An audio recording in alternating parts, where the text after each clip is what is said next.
Everyday ബ്ലെസ്സിങ്ങിലേക്ക് സ്വാഗതം. A God's voice for every day. ദൈവത്തിൻ്റെ ശബ്ദം എല്ലാ ദിവസവും നമ്മൾ കേൾക്കും. ഇന്ന് നമ്മുടെ ചിന്തിക്കാൻ പോകുന്ന വിഷയം, ദൈവം ഏത് സാഹചര്യത്തിൽ കൂടെയും നമ്മുടെ കൂടെ യാത്ര ചെയ്യും.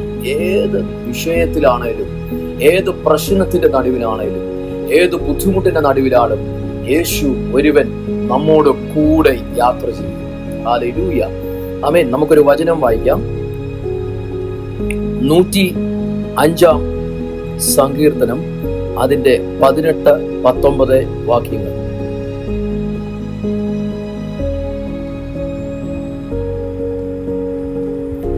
അവർ അവന്റെ കാലുകൾ വിലങ്ങുകൾ കൊണ്ട് ബന്ധിക്കുകയും അവർ ഇരുമ്പ് ചങ്ങലകളിൽ കുടുങ്ങുകയും ചെയ്തു. യഹോവയുടെ വചനം നിവൃത്തിയാകുകയും അവന്റെ വചനങ്ങൾ അവനെ ശോധന ചെയ്യുവോളം തന്നെ. ഇംഗ്ലീഷ് ബൈബിളിനകത്ത് നമുക്ക് വായിക്കാം. Psalms 105, 18 and 19. His feet they hurt with fetters. He was laid in chains of iron, and his soul entered into the iron until his word came true, until the word of the Lord tried and tested him. യോസഫിനെ ആമേൻ പൊട്ടക്കിണറ്റിൽ വീണു, അവിടെ ഇട്ടു. അത് കഴിഞ്ഞ് കാരാഗ്രഹത്തിലിട്ടു. അത് ആമേൻ എത്രമാത്രം നാണക്കേടിനകത്തൂടെ കൊണ്ടു നടന്നു. ഒത്തിരി പ്രശ്നത്തിനകത്തൂടെ പോയി. പക്ഷെ അതിന്റെ നടുവിലൊക്കെ ദൈവം അവന്റെ കൂടെ, യോസഫിന്റെ കൂടെ ഇറങ്ങി നടന്ന് യോസഫിനെ കാവൽ ചെയ്തു. നമ്മൾ ഓർക്കണം, നമ്മുടെ ദൈവം നമ്മുടെ ഏത് സാഹചര്യങ്ങളിൽ കൂടെയും നമ്മുടെ കൂടെ ഇറങ്ങി വന്ന് നമ്മളെ ബലപ്പെടുത്തി ശക്തീകരിച്ച് നടത്തുന്ന ദൈവമാണ്.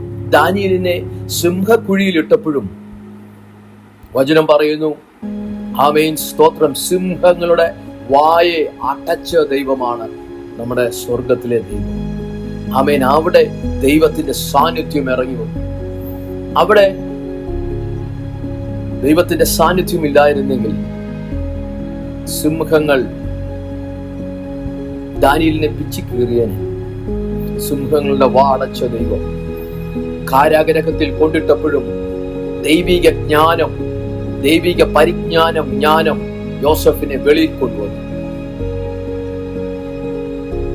അങ്ങനാണെങ്കിൽ ഞാനോ നിങ്ങളോ അനുഭവിക്കുന്ന ഏത് സാഹചര്യത്തിലെ ഏത് വിഷയങ്ങളാണോ, സാമ്പത്തിക ബുദ്ധിമുട്ടാണോ, അതോ രോഗം നമ്മളെ ആഞ്ഞു പിടിച്ചിരിക്കുകയാണോ, അതോ എന്ത് വിഷയമായിക്കോട്ടെ, അതിന്റെ നടുവിലെല്ലാം ദൈവം നമ്മുടെ കൂടെ ഇറങ്ങി നമ്മളെ വിടുവിച്ച് അപ്പുറം കടത്തുന്ന ദൈവമാണ്. ഒറ്റ കാര്യമേ ഉള്ളൂ, ബലത്തോടെ ആമീൻ ദൈവത്തിൽ വിശ്വസിച്ച് അവനിൽ തന്നെ ആശ്രയം വെക്കുക. ദൈവത്തിൽ ആശ്രയം വെച്ച് കഴിഞ്ഞാൽ, ദൈവത്തിന് പൂർണ്ണമായും നമ്മൾ ദൈവത്തെ ആശ്രയിക്കുന്നുണ്ടെന്നറിഞ്ഞാൽ, അവന്റെ വചനം നമ്മുടെ അകത്തുണ്ടെന്ന് അറിഞ്ഞാൽ, ദൈവം നമ്മളെ വിടുവിച്ച് വെളിയിൽ കൊണ്ടുവരും. ഏത് സാഹചര്യങ്ങളായിരിക്കട്ടെ, ആ സാഹചര്യത്തിനകത്തുനിന്ന് ദൈവം നമ്മളെ വിടുവിച്ച് വെളിയിൽ കൊണ്ടുവന്നിരിക്കും. God will bring us out from every situations. Whatever situations you are going through, maybe financial problem, maybe through some problems in your life that you cannot tell everyone, but God will come with you with every situation and He will take you out of the situations and problems in your life. He is a God who comes with us and heals us, restores us, builds and rebuilds us. Hallelujah.